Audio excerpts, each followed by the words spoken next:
ಆಕಾಶವಾಣಿ ಕಲಬುರಗಿ ಕೇಂದ್ರ ಸಾಹಿತ್ಯ ಅಕಾಡೆಮಿ ಹಾಗೂ ಆಕಾಶವಾಣಿ ಕಲಬುರಗಿ ಸಹಯೋಗದಲ್ಲಿ ಜರುಗಿದ ಕೇಳು ಕತೆ ಕಾರ್ಯಕ್ರಮದಲ್ಲಿ ಪ್ರಸ್ತುತಪಡಿಸಿರುವ ಕತೆಗಳನ್ನು ಈಗ ಕೇಳುವಿರಿ.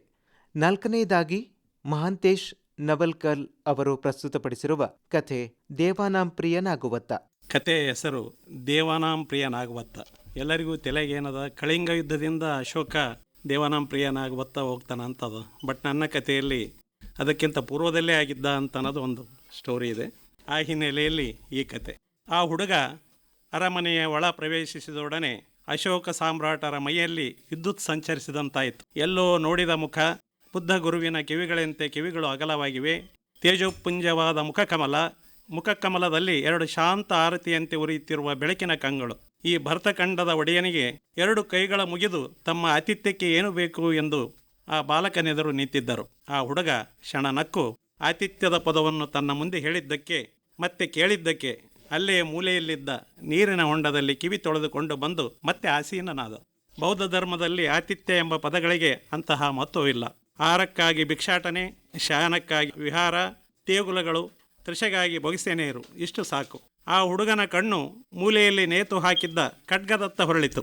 ದೊಡ್ಡದಾದ ಖಡ್ಗವದು. ಅದರ ಮೇಲೆ ದೊಡ್ಡದಾದ ಅಕ್ಷರಗಳಿಂದ ಬರೆದಿತ್ತು: ಮೌರ್ಯ ಯುವರಾಜಕುಮಾರ, ಸ್ವರ್ಗವಾಸಿ, ಸುಶೀಮನೆಂಬ ಮಹಾಯೋಧನನ್ನು ಸಂಹರಿಸಿದ ಖಡ್ಗವದು. ಇದು ಕೊಲ್ಲಿರುವವನು ತನ್ನ ಪರಮವೈರಿಯ ಬಗ್ಗೆ ಮಹಾಯೋಧ, ಸ್ವರ್ಗವಾಸಿ ಎಂದು ಬರೆದ ಗುಣವಿಶ್ಲೇಷಣ ಅದಾಗಿತ್ತು. ವೈರಿ ಸತ್ತ ಮೇಲೆ ಅಥವಾ ಇಲ್ಲವಾದಾಗ ಎದುರಾಳಿಗೆ ಆತನ ಗುಣಧರ್ಮಗಳಿಗೆ ಗೋಚರಿಸುವಂತೆ ಹಾಗೆಯೇ ಸಾಮ್ರಾಟ ಅಶೋಕರು ತಮ್ಮ ವೈರಿ, ಪ್ರತಿಸ್ಪರ್ಧಿ ಎಲ್ಲಕ್ಕಿಂತ ಹೆಚ್ಚಾಗಿ ತನ್ನ ಅಣ್ಣನನ್ನು ತಾವೇ ರುಂಡ ಚೆಂಡಾಡಿ ಬೆಂಕಿಯಲ್ಲಿ ಭಸ್ಮ ಮಾಡಿದರೂ ಆತನನ್ನು ಸ್ವರ್ಗವಾಸಿಯನ್ನಾಗಿ ಮಾಡಿದ್ದರು. ಸಾಮ್ರಾಟರ ರಾಣಿಯರಾದ ದೇವಿ, ಕರುವಾಕಿ, ಅಸಾಂದಿಮಿತ್ರೆ ಬಂದು ಆ ಹುಡುಗನ ಪಾದಪದ್ಮಗಳಿಗೆ ಪಡಮೊಟ್ಟು ಆಶೀರ್ವಾದ ತೆಗೆದುಕೊಂಡರು. ಪಟ್ಟದರಸಿ ಅಸಾಂದಿಮಿತ್ರೆ ಈ 12 ವರ್ಷದ ಬಾಲಕನನ್ನು ಸಂದೇಹದಿಂದಲೇ ತಲೆಯಿಂದ ಅಪಾದ ಮಸ್ತಕದವರೆಗೆ ನೋಡಿದಳು. ಈ 13 ವರ್ಷದ ಕಾಲಘಟ್ಟದಲ್ಲಿ ಗಂಗೆಯ ಮಡಿಲಲ್ಲಿ ಹರಿದ ನೀರೆಷ್ಟು ಲೆಕ್ಕ ಇಟ್ಟವರ್ಯಾರು. ಆದರೂ ಅವಳು ಉದ್ಘೋಷಿಸಿದ ಶಪಥ ಇಂಥ ಹುಡುಗರನ್ನು ನೋಡಿದಾಕ್ಷಣ ನೆನಪಾಗುತ್ತಿತ್ತು. ಮತ್ತೆ ಮತ್ತೆ ನೋಡಿದಳು. ಹಿಂದೆ ಮುಂದೆ ತಿರುಗಾಡಿ ನೋಡಿದಳು. ನೀಳವಾದ ಮೂಗು, ಶಬ್ದ ಸ್ಫಟಿಕವನ್ನು ಕರಾರುವಕ್ಕಾಗಿ ಹೇಳುವ ನಾಲಿಗೆ ಮತ್ತು ಕಂಠ, ಬೌದ್ಧ ತತ್ವದ ಭಂಡಾರ. ಇವನು ಇರಲಿಕ್ಕಿಲ್ಲ ಆ ಹುಡುಗ ಎನಿಸಿತು. ಆದರೆ ಮುಖದ ತುಂಬ ಭಗವಾನ್ ಬುದ್ಧ ಗುರುವಿನ ಚೆಹರೆ, ಇನ್ನರ್ಧ ಅವನ ಚೆಹರೆ. ಅಸಾಂಧ್ಯ ಮಿತ್ರಳಿಗೆ ಗಾಬರಿಯಾಗಿ ಲಘುಬಗೆಯಿಂದ ಅಂತಃಪುರ ಸೇರಿದಳು. ಚಿಂತೆಯ ಕಾರ್ಮೋಡವೇ ಹೊದ್ದು ಮಲಗಿದಳು. ನಿದ್ರೆ ಎಂಬುದು ಮರೀಚಿಕೆಯಾಗಿತ್ತು. ಈ ದಿನ ಮಹಾರಾಜರು ಪಾಳೆಯ ಪ್ರಕಾರ ದೇವಿ ಅಂತಃಪುರದಲ್ಲಿ ತಂಗುವುದು ಶತಸಿದ್ಧ. ಅವರಿಗಿದನ್ನು ಹೇಳುವವರು ಯಾರು ಎಂದು ಹಾಸಿಗೆ ತುಂಬ ಒದ್ದಾಡಿದಳು. ಹೊರಗೆ ಗಾಢವಾದ ಬೆಳದಿಂಗಳು. ಇದು ಗುರುಪೂರ್ಣಿಮೆಯ ಬೆಳಕು. ಗುರುಪೂರ್ಣಿಮೆಯ ಬೆಳಕಿನೊಂದಿಗೆ ಈ ಹುಡುಗ ಅರಮನೆ ಪ್ರವೇಶಿಸಿದ್ದಾನೆ. ಇತ್ತ ಅಶೋಕ ಮಹಾರಾಜರು ಬೌದ್ಧ ಧರ್ಮವನ್ನು ಅಷ್ಟಾಗಿ ಹಚ್ಚಿಕೊಂಡಿರಲಿಲ್ಲ. ಅದು 6 ಶೈವಪಂಥಗಳನ್ನು ಅವರು ಏಕಾಭಾವದಿಂದ ಅನುಸರಿಸುತ್ತಿದ್ದರು. ಸಾಕ್ಷಾತ್ 2ನೇ ರಾಣಿ ದೇವಿ ಬೌದ್ಧ ಧರ್ಮದ ಹಿನ್ನೆಲೆಯಿಂದ ಬಂದರೂ ಅವಳಿಗೆ ಅಶೋಕ ಮಹಾರಾಜರನ್ನು ಬೌದ್ಧ ಧರ್ಮ ತೆಕ್ಕೆಗೆ ತರಲು ಸಾಧ್ಯವಾಗಿರಲಿಲ್ಲ. ಆದರೆ ಮಕ್ಕಳಾದ ಸಂಘಮಿತ್ರೆ, ಮಹೇಂದ್ರ ಬೌದ್ಧ ಶಾಲೆಯ ವಿಶ್ವವಿದ್ಯಾಲಯಗಳಲ್ಲಿ ಓದಲು ಅಭ್ಯಾಸ ಮಾಡಲು ಅನುಮತಿ ಕೊಡಲಾಗಿತ್ತು. ಅದು ದೇವಿಯ ಇಚ್ಛೆಯಾಗಿತ್ತು ಕೂಡ. ಅದನ್ನು ಅಶೋಕ ಪ್ರಭು ನೆರವೇರಿಸಿದ್ದರು. ಈಗ ಬೌದ್ಧ ಗುರುವನ್ನು ನೋಡಿಕೊಳ್ಳಲು ಸಾಕ್ಷಾತ್ 2ನೇ ಪಟ್ಟಧರಿಸಿ ದೇವಿಯನ್ನು ನೇಮಿಸಲಾಯಿತು. ಕೆಲ ಸಮಯದ ನಂತರ ಅಶೋಕ ಚಕ್ರವರ್ತಿಗಳೇ ಕೇಳಿದರು, ತಾವು ಎಲ್ಲಿಂದ ಬಂದಿರಿ? ಕೋಸಲ ದೇಶದಿಂದ. ನಮ್ಮಲ್ಲಿ ಬರಲು ಕಾರಣ? ನಾವಾಗೇ ಬಂದಿಲ್ಲ. ನನ್ನ ಕಾಲುಗಳು ಬಲಾತ್ಕಾರವಾಗಿ ಈ ಅರಮನೆಯನ್ನು ಪ್ರವೇಶಿಸಿವೆ. ನಮ್ಮಿಂದ ಏನಾಗಬೇಕಾಗಿತ್ತು? ನನ್ನಿಂದ ಹೇಳಲೆ? ನನ್ನಿಂದ ನಿಮ್ಮ ಕೊಲೆಯಾಗಬೇಕು. ಚಕ್ರವರ್ತಿಯ ಕಾಲುಗಳು ಕುಸಿದು ಬಿದ್ದವು. ಬಾಯಿ ತುಟಿ ಅದರ ಹತ್ತಿತ್ತು. ಅಹಿಂಸೆಯ ಧರ್ಮವನ್ನು ಒದ್ದುಕೊಂಡ ಬಂದ ನಿಮ್ಮ ಬಾಯಿಯಲ್ಲಿ ಇಂತಹ ಮಾತೆ? ಕೊಲೆಗಳಲ್ಲಿ ಸಾವಿರಾರು ವಿಧಗಳಿವೆ ಎಂದು ನಗುತ್ತಲೇ ಹೇಳಿ ಹಾಸಿಗೆ ಇಲ್ಲದೆ ಅರಮನೆಯ ಪ್ರಾಂಗಣದಲ್ಲಿ ಪೋಡಿಸಲು ಹೊರಟ ಆ ಹುಡುಗ. ನಿಲ್ಲಿ ಗುರುವೇ, ತಮ್ಮ ಹೆಸರು ಹೇಳಲಿಲ್ಲ. ನನ್ನ ಹೆಸರು ಹೇಳಲೇಬೇಕೆ? ನನ್ನ ಹೆಸರು ನಿಗ್ರೋಧ ಧರ್ಮ ಎಂದು ಉತ್ತರಿಸುತ್ತಲೇ ಬುದ್ಧಂ ಶರಣಂ ಗಚ್ಚಾಮಿ ಎಂದು ನಡೆದೇ ಬಿಟ್ಟ ಹುಡುಗ. ನನ್ನಿಂದ ನಿಮ್ಮ ಕೊಲೆಯಾಗಬೇಕು ಎಂಬ ವಾಕ್ಯ ಅರಮನೆಯ ತುಂಬ ಹರಿದಾಡಿ ಜೋರಾಗಿ ಪ್ರತಿಧ್ವನಿಸಿತು. ಮತ್ತು ಕೋಸಲ ದೇಶ ಅಂದರೆ ಸುಶೀಮನ ಹೆಂಡತಿ ಚಂದ ಕೋಸಲ ದೇಶದ ಬೌದ್ಧ ವಿಹಾರದಲ್ಲಿ ನೆಲೆಸಿದ್ದಾಳೆ. ಮತ್ತೆ ಅವಳಿಗೆ ಒಬ್ಬ ಮಗನಿದ್ದಾನೆ ಎಂಬ ಗೂಢಚಾರ ಮಾಹಿತಿ ಅಸಂಧಿ ಮಿತ್ರಳಿಗಿತ್ತು. ಅಂತಃಪುರದಲ್ಲಿ ಆಗಲೇ ಪೌಡಿಸಿದ್ದ ಅಸಂಧಿ ಮಿತ್ರಳ ಕಿವಿಗೂ ಇದು ಬಿದ್ದು ದಡ್ಡನೆ ಎದ್ದು ರಾಜಸಭಾಂಗಣಕ್ಕೆ ಬಂದಳು. ಮತ್ತೆ ದೇವಿಯ ಮಧ್ಯೆ ಪ್ರವೇಶಿಸಿ, ಭವಾಂತರದಲ್ಲಿ ಮನುಷ್ಯ ಅನೇಕ ಸಲ ಹುಟ್ಟು ಸಾವುಗಳನ್ನು ನೋಡುತ್ತಾನೆ. ಬೌದ್ಧ ತಾತ್ವಿಕಲ್ಲಿಯೂ ಮನುಷ್ಯನ ಮನಸ್ಸನ್ನು ಕೊಲ್ಲಿ ಹೊಸ ಮನಸ್ಸು ಪ್ರತಿಷ್ಠಾಪಿಸುವುದು ಇದೆ. ವಿಕಸನದ ಮರುಹುಟ್ಟು ಪಡೆಯಲು ಅವಕಾಶವಿದೆ ಎಂದು ಹೊಸ ವ್ಯಾಖ್ಯಾನ ಕೊಟ್ಟಳು ದೇವಿ. ಆಗಲೇ ಈ ಕಿರಿಯ ಬಿಕ್ಕು ಹೊರಟು ಹೋಗಿದ್ದ. ಅಸಂಧಿ ಮಿತ್ರೆ ರಾಜಾಂಗಳಕ್ಕೆ ಬಂದು ನಿಂತಿದ್ದಳು. ಈ ಬಿಕ್ಕು ಮಾತಾಡಿದ್ದು ಬಹುಭಾರವಾದ ಮಾತು. ಯಾರು ಕೊಲೆ ಆಗಬೇಕು?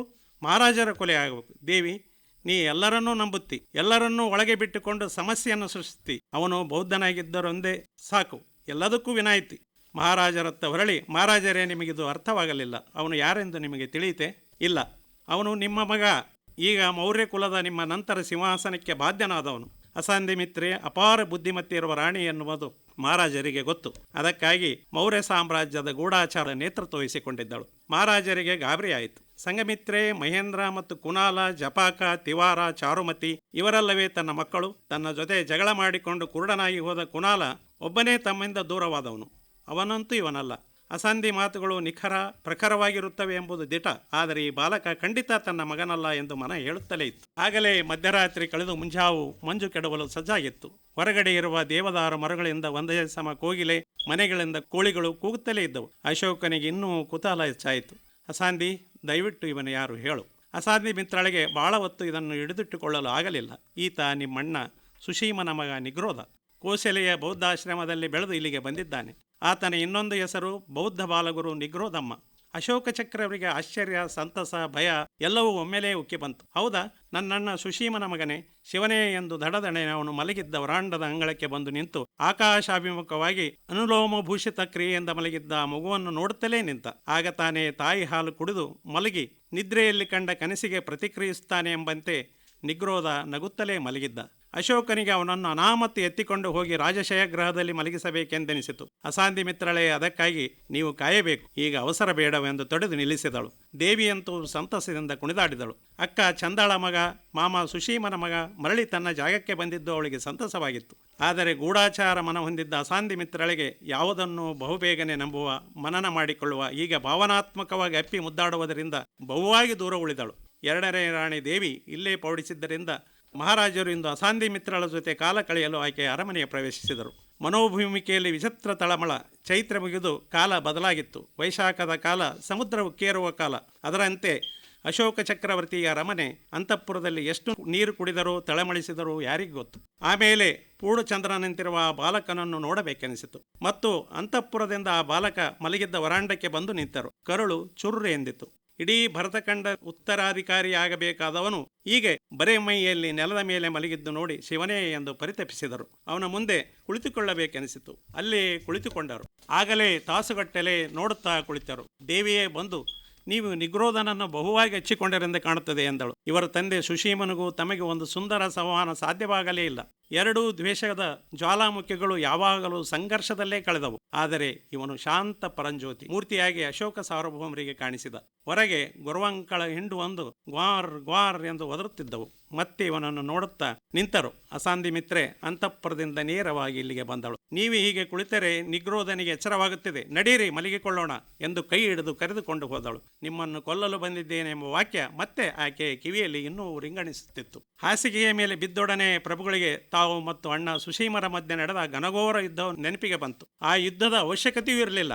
ತಮಗಾಗಿ ಒಂದು ಪ್ರಾಂತ್ಯ ಕೊಟ್ಟರೂ ಸಾಕಾಗಿತ್ತು. ದೊಡ್ಡಮ್ಮನ ಕುಮ್ಮಕ್ಕಿನಿಂದ ಅನಾಹುತಗಳೇ ನಡೆದು ಹೋದವು. ತನ್ನ ಹೆಂಡತಿ ಅಸಂಧಿ, ಅಣ್ಣನ ಹೆಂಡತಿ ಚಂದ ಈ ಯುದ್ಧದ ಕಾರ್ಮೋಡಗಳನ್ನು ತಪ್ಪಿಸಲು ಶತಪ್ರಯತ್ನ ಮಾಡಿದರು. ಆದರೆ ಅದು ಸಾಧ್ಯವಾಗಲೇ ಇಲ್ಲ. ಕೊನೆಯ ದಿನದ ಕಾಳಗ ಬಹುಭೀಕರವಾಗಿತ್ತು. ಮುಂಜಾನೆಯಿಂದ ಸಂಜೆಯವರೆಗೂ ಮದಗಜಗಳಂತೆ ಓಡಾಡಿದ್ದರು. ಮಲ್ಲಯುದ್ಧ, ಕತ್ತಿವರಸೆ, ಅಶ್ವಯುದ್ಧ. ಸುಶೀಮ ಎಂಥ ಬಲಿಷ್ಠನೆಂದರೆ ಪ್ರತಿ ಯುದ್ಧದಲ್ಲಿ ಅಶೋಕ ಚಕ್ರವರ್ತಿಗಿಂತಲೂ ಕೊಂಚ ಹೆಚ್ಚಿಗೆ ತನ್ನ ಪರಾಕ್ರಮ ತೋರಿಸುತ್ತಿದ್ದ. ಕೊನೆಗೆ ಆತನ ಕುದುರೆ ಎಡವಿ ನೆಲಕ್ಕೆ ಅಪ್ಪಳಿಸಿ ಆತನನ್ನು ಭೂಮಿಗೆ ಕೆಡವಿತು. ಕಲ್ಲಟಕರಂತಹ ಮಂತ್ರಿಗಳು ಇದೇ ಸದಾವಕಾಶ ಅಶೋಕರೇ ಹೊಡೆದು ಹಾಕಿ ಎಂದು ಅಶೋಕ ಮಹಾರಾಜರ ಕಡೆ ಸನ್ನೆ ಮಾಡಿದರು.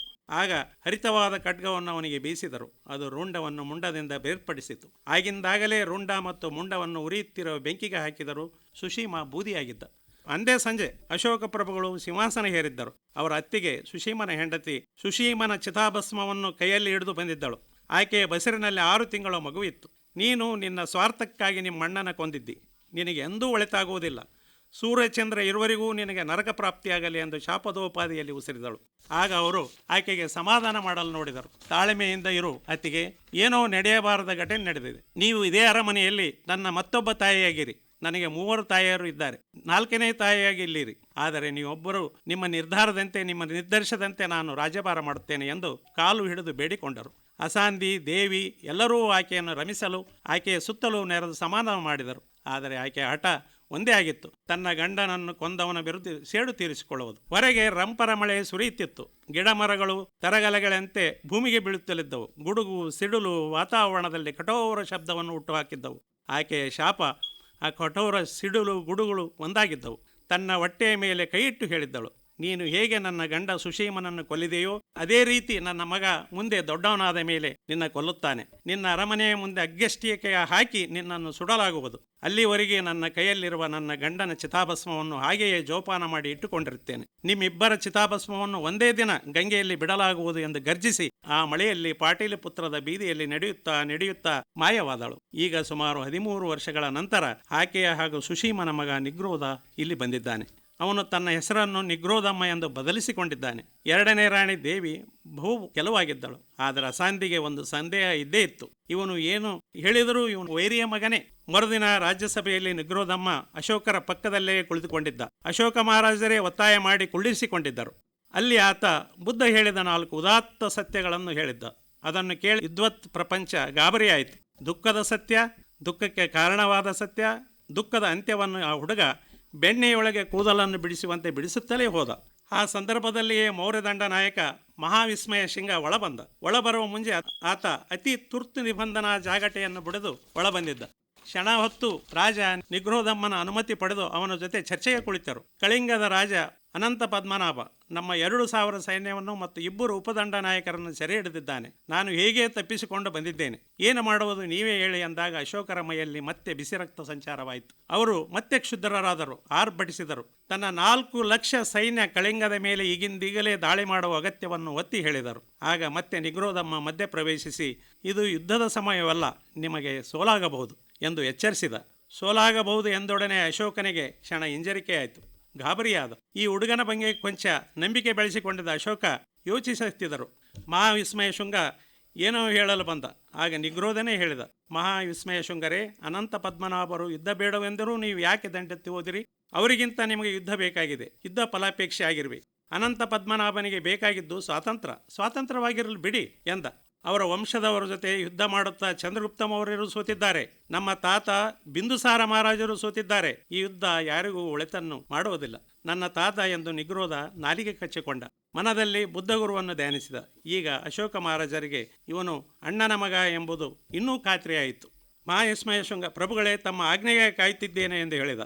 1 ಲಕ್ಷ ಸೈನ್ಯ ತೆಗೆದುಕೊಂಡು ಕಳಿಂಗ ತಲುಪಿರಿ. ಯುದ್ಧ ಬೇಡವೇ ಬೇಡ. ಸಂಧಾನ ಮಾರ್ಗದಿಂದ ನಮ್ಮ ಸೈನಿಕರನ್ನು ಹಾಗೂ ದಂಡನಾಯಕರನ್ನು ಬಿಡಿಸಿಕೊಂಡು ಬನ್ನಿ. ನನಗೆ 10 ದಿನಗಳ ಕಾಲ ನಿಗ್ರೋಧಮ್ಮರ ಉಪದೇಶ ಬಿಟ್ಟು ಬೇರೇನೂ ಬೇಕಾಗಿಲ್ಲ. ವಿಸ್ಮಯ ಶೃಂಗರೇ, ಈ ಒಡಂಬಡಿಕೆಯ ಜವಾಬ್ದಾರಿ ಅಸಂಧಿ ಮಿತ್ರ ವಹಿಸಿಕೊಳ್ಳುವಳು. ಅವಳು ಸಹ ಕಳಿಂಗದತ್ತ ಪಯಣ ಬಳಸುತ್ತಾಳೆ. ನಾನು ಇನ್ನೂ 1 ವಾರ ನಿಗ್ರೋಧಮ್ಮರ ಪ್ರವಚನವನ್ನು ಕೇಳಿ ಆಮೇಲೆ ತುರ್ತಾಗಿ ನಿಮ್ಮನ್ನು ತಲುಪುತ್ತೇನೆ. ರಕ್ತವಿಲ್ಲದ, ಖಡ್ಗಕ್ಕೆ ಕೆಲಸವಿಲ್ಲದ ಯುದ್ಧ ಆಗಬೇಕು. ಅದು ಯುದ್ಧವೂ ಅನ್ನುವ ಹಾಗಿಲ್ಲ, ಅದಕ್ಕೆ ಸಂಧಾನವೇ ಸೂಕ್ತವಾದ ಹೆಸರು. ನೀವು ಹೊರಡಿ ಎಂದು ಆಜ್ಞಾಪಿಸಿ ಬೀಳ್ಕೊಟ್ಟರು. ಅಸಂಧಿ ಮಿತ್ರೆ 1 ಲಕ್ಷ ಸೈನ್ಯದ ನೇತೃತ್ವ ವಹಿಸಿ ಉರುಪಿನಿಂದಲೇ ರಥ ಹತ್ತಿ ಕಳಿಂಗದತ್ತ ನಡೆದಳು. ವಿಸ್ಮಯ ಮಹಾಶೃಂಗ ಸೇನಾಪಡೆಯ ಮಹಾದಂಡನಾಯಕನಾಗಿ ಮಹಾರಾಣಿ ಹಿಂದೆ ಕುದುರೆಯ ಮೇಲೆ ಕುಳಿತು ನಡೆದ. ಹಿಂದೆ ಅವನ ಸೈನ್ಯ ಸಾಗರದಂತೆ ಹೊರಟಿತು. ರಾತ್ರಿ ಆಗಿತ್ತು. ಪ್ರವಚನ ಕೇಳಿದ ಮೇಲೆ ಹಾಗೂ ಕಳಿಂಗದ ರಾಜತಾಂತ್ರಿಕತೆಯ ಸಲುವಾಗಿ ಸತತ ಸಭೆಗಳಿಂದ ಮಹಾರಾಜರು ದಣಿದಿದ್ದರು. ಅವರು ಅಸಂಧಿ ಮಿತ್ರಳ ಅಂತಃಪುರದಲ್ಲಿ ಒಬ್ಬರೇ ಮಲಗಿದ್ದರು. ಗಾಢವಾಗಿ ನಿದ್ರೆ ಆವರಿಸಿಕೊಂಡಿತ್ತು. ಎದುರಿಗೆ ಏನೋ ಶಬ್ದ.